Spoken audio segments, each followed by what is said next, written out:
위나라, 총나라, 오나라의 이야기를 담은 실제 이제 정사는 진수라는 사람이 있었어요. 이제 진수는 그 위나라에서 떨어져 나온 진이라는 나라가 삼국을 통일하거든요. 그 진의 관리이기 때문에 정통성에 따라서 조조를 위주로 써요. 같은 역사도. 그러니까 주인공이 조조죠. 그러고 나서 이제 천년이 훨씬 지나고 삼국지연이 그 소설에서는 당시에는 이제 유교, 성리학 이런 것들이 사실상 국시였기 때문에 의리 명분을 목숨보다 더 중요시 여겼거든요. 그럼 의리 하면 누구죠? 유비죠. 그래서 유비를 중심으로 소설이 쓰여져요.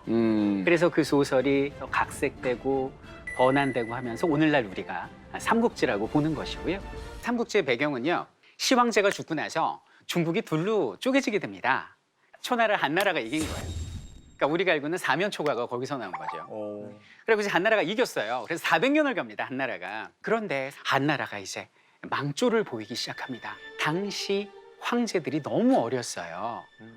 십상시와 외척들이 경쟁을 하듯 하면서 백성들의 골수를 빼먹고 있었어요. 그러니까 백성들이 너무 살기가 힘드니까 누런색 두건을 쓰고 농민 봉기가 벌어졌으니 그게 무슨 난이었을까요? 황건적의 난이 되는 겁니다. 먹고 살게 해달라는 농민 봉기였지만 점점 민가를 약탈하는 도적대로 변했고요. 젊은 영웅들이 등장을 하기 시작합니다. 바로 유비입니다. 혈통이 황실의 혈통입니다. 그래서 굉장히 자부심은 갖고 있었지만 집안이 몰락해서 나라를 살리겠다는 애국심만큼은 투철한 젊은이였습니다. 근데 이 황건적에 난이 벌어졌는데 토벌을 하고 싶은데 돈이 있습니까? 힘이 있습니까? 권력이 있습니까? 그렇게 한숨을 쉬고 있을 때 갑자기 뒤에서 쩌렁쩌렁한 목소리가 들려옵니다. 범의 수염을 가진 건장한 남성이 딱 서 있는 거예요. 나 저 이웃마을에 사는 장비라고 하는데 나도 저기 있는 의병에 가담하려고 하는데 힘 합쳐 보겠습니까? 이렇게 된 거예요. 그리고 손을 잡고 주막을 갔어요. 뜻을 펼치고 있는데 갑자기 주먹! 술 한 잔 주게!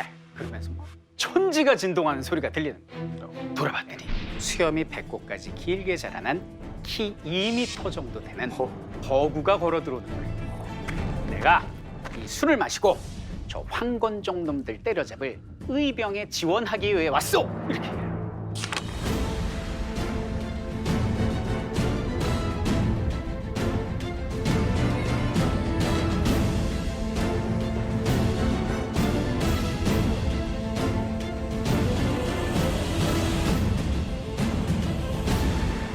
외척 중에 하나가 지방에 있는 호수족 세력 중에 강한 군대를 가지고 있는 한 사람을 불러들이게 됩니다.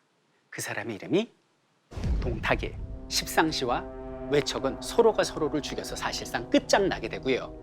그 난을 피해 뛰쳐나온 어린 황제를 동탁이 납치를 해요. 황제를 갈아치우고 자신이 황제의 아버지 행세를 하는 거예요. 반동탁 연합군을 결성하게 됩니다.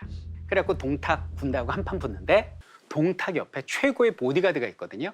이 보디가드가 바로 여포가 됩니다.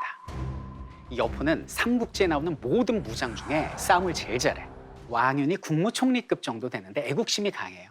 어린 황제를 구하고 싶은데 힘이 없어. 그래, 내분을 일으키자라고 생각을 합니다. 그때 왕윤은 자신의 딸을 바라보게 됩니다. 그녀가 바로 그 유명한 조선이에요.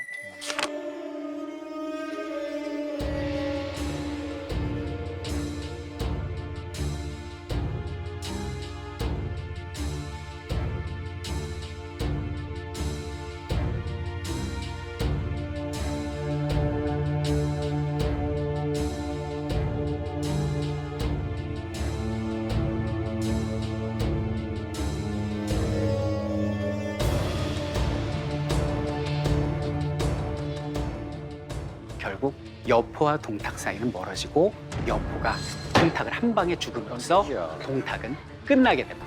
어린 황제가 나 이러다 죽을 것 같아. 도와줘요. 조조한테 도와달라고 그래야 되죠. 동탁을 암살하려고 그랬고 반동탁 연합군을 만든 사람. 황제를 옹립하고 여기는 수도를 점령하게 되니 이때부터가 조조의 시대입니다. 조조는요. 이때부터 국정농단을 시작하는데 자, 이러다 보니까 이번에는 어떻게 될까? 반조조연합군이 결성이 됩니다. 저 깊은 산속 와룡 선생이란 분이 계신데 이분의 지략이 세상을 꿰뚫는다는 거야. 제갈 공명입니다. 유비가 와룡산을 찾아가 관우장비를 데리고. 저 공명 선생 계십니까? 저희 선생께서 지금 여행 가셨습니다. 아 그래요? 왔어요. 이제 계절이 지났어요. 그리고 두 번째 찾아갑니다. 공명 선생 계십니까? 어쩌나 들어오셨다 또 여행 가셨는데요. 그래서 세 번째 찾아갔을 땐 아예 유비가 그 산을 갈 때 말에서 내려서 걸어가요. 책사를 모시러 가는데 어찌 말을 타고 갈 수 있겠느냐. 예의 범절을 갖춰서 걸어가자. 공명 선생 계십니까? 예, 계십니다. 저를 내치신다면 이 황제와 백성들은 누가 살피겠습니까? 라고 울기 시작해요. 그 값진 눈물을 흘리면서 이렇게 삼고초려하니 이 마음이 움직이지 않을 수가 없죠. 그래서 공명 유비 패밀리가 만들어진 거고요. 공명을 얻으니까 연전연승을 하는 거예요, 유비가. 이 중국의 한가운데 보면 형주라고 있습니다, 형주. 유숙 비슷하게 하고 있었어요. 이루고 있는데 조조의 타겟에 걸린 거죠. 유비 너 잘 걸렸어. 조조가 쳐내려와요. 그러니까 이때는 조조 막을 힘이 없으니까 유비가 여기서 피난을 가는데 문제는 뭐냐면 유비가 떠난다니까 같이 짐을 싸들고 피난 행렬이 이어진 거예요. 이 진군 속도가 늦은 겁니다. 아 죽으면 큰일 났습니다. 이 진군 속도면 조조군한테 따라잡힙니다. 백성을 두고 우리 먼저 달립시다라고 얘기를 해요. 그때 유비가 뭐라고 얘기했겠습니까? 백성은 나를 버릴 수 있어도 나는 백성을 버릴 수 없습니다. 근데 백성을 살피느라고 가족을 못 살펴요. 자신의 호위무사 조자룡한테 맡겼어요. 조조군하고 막 싸우고 나서 정신을 차리고 보니까 형수하고 조카가 없는 거야. 형수님, 형수님 그러면서 가다가 왜? 봤더니 온몸이 다 피야. 우리 아들 아두만 데리고 가세요. 조자룡은 피눈물을 씹어 삼키면서 아두를 어린 그 아이를 갑옷 속에 품고 말을 타고 유비에게 달려갑니다. 그리고 말에서 내렸는데 세상에 머리부터 말까지 전부 다 피를 뒤집어 쓴 자룡이 유비의 품에 이렇게 안겨져요. 그러니까 유비가 뭐라 그러냐? 내 저 못난 아들놈 때문에 내 팔다리 같은 사랑하는 부하 장수를 잃을 뻔했구나. 자룡은 그 자리에서 무릎을 꿇고 이렇게 얘기를 합니다. 상산 조자룡, 하늘과 땅에 맹세하노니 제가 죽는 그날까지 죽음을 배신하지 않겠습니다.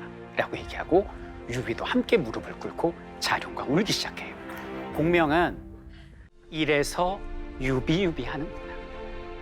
나도 남은 인생을 이들과 함께 하리라 라고 맹세를 하게 되죠. 이게 그 유명한 유비의 형주 탈출기입니다.